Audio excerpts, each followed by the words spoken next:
কেমন আছো বন্ধুরা? আজ অনেক দিন পর চলে এসেছি একটা রান্নার রেসিপির ভিডিও নিয়ে। ঢাকার বাংলাদেশের ঢাকার সেই বিখ্যাত মাওয়া ঘাটের ইলিশ মাছের ল্যাজা ভর্তার রেসিপি নিয়ে। যখনই মা দেখলাম বাজার থেকে ইলিশ মাছ এনেছে, মাকে একেবারে বলে দিলাম, মা ল্যাজা দুটো রেখে দিও, একটা নতুন রেসিপি করব, যেটা কখনো খাইনি। তো ইলিশ মাছের ল্যাজা দুটো আমি হলুদ আর নুন দিয়ে ভালো করে মাখিয়ে রেখে দিয়েছিলাম কিছুক্ষণ। তারপর সর্ষের তেল দিয়ে সেটা ভালো করে ফ্রাই করে নিয়েছিলাম। 2016 সালে ঠাম্মা আমাদের ছেড়ে চলে গেছে, সেই দূর আকাশে তারা হয়ে। তো আজ যদি ঠাম্মা থাকতো, তাহলে ঠাম্মার থেকে এই বাংলাদেশি ইলিশের গল্প অনেক কিছু জানা যেত, খুশিও হতো খুব। বাংলাদেশের একটা রেসিপি রান্না করছি। আসলে ঠাম্মার জন্ম তো ওখানেই হয়েছিল। দেশ স্বাধীন হওয়ার সময় সব কিছু নিয়ে ঠাম্মার বাবা, ঠাম্মার ভাই বোনদের নিয়ে এখানে চলে এসেছিল, অর্থাৎ এই পারে। তো গল্প করতে করতে দেখতেই পাচ্ছ আমাদের মাছ ভাজাগুলো হয়ে গেছে। মাছটা বেশ ভালো করে ফ্রাই করে নেওয়া হয়েছে, তাতে কি হবে, আমাদের কাঁটাটা বাছতে সুবিধা হবে।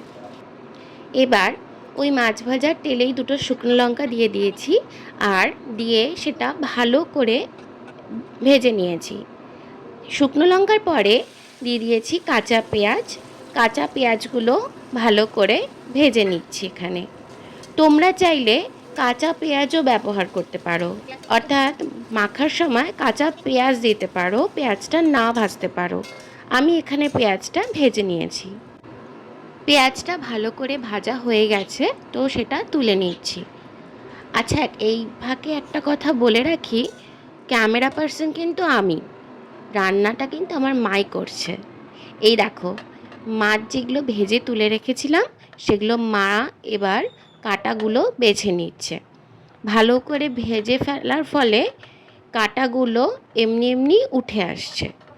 তো মা কাঁটাটা বেছে নিচ্ছে মাছগুলো থেকে। মাওয়া ঘাটে যেখানে স্পেশালি এই ইলিশের ল্যাজা ভর্তা বিখ্যাত, সেখানে দেখেছি ওখানে দাদারা কাচের গ্লাস দিয়ে মাছগুলোকে এমনভাবে পিষতে থাকে যে কাঁটাগুলো অটোমেটিক্যালি একদম সাইড হয়ে যায় আর মাছগুলো এক সাইড হয়ে যায়। তো ওখানে এত কষ্ট করে বাছতে হয় না। মাছগুলো থেকে কাঁটা বাছা হয়ে যাওয়ার পর যে শুকনো লঙ্কা, পেঁয়াজ এগুলো ভেজে রেখেছিলাম, সেগুলো ভালো করে মাছের সাথে মিশিয়ে নিচ্ছি। শুকনো লঙ্কাগুলো আলাদা করে ভেঙে নিয়েছি, আর তারপরে পেঁয়াজ ভাজাগুলো ওর মধ্যে দিয়ে দিয়েছি। তারপরে কাঁচা ধনে পাতা একদম কুচি কুচি করে কেটে ওর মধ্যে দিয়ে দিয়েছি, আর সর্ষের তেল, নুন দিয়েছি তোমাদের স্বাদ মতন। মাছ ভাজার আগে কিন্তু মাছটাতে নুন মাখা ছিল, তার জন্য অল্প নুন লেগেছে। তোমরা এখানে চাইলে কাঁচা লঙ্কা কুচিও দিতে পারো, আর কাঁচা পেঁয়াজ কুচিও দিতে পারো পেঁয়াজ ভাজার বদলে। এবার ঝটপট করে রান্না করে খেয়ে বলো তো দেখি কেমন হলো।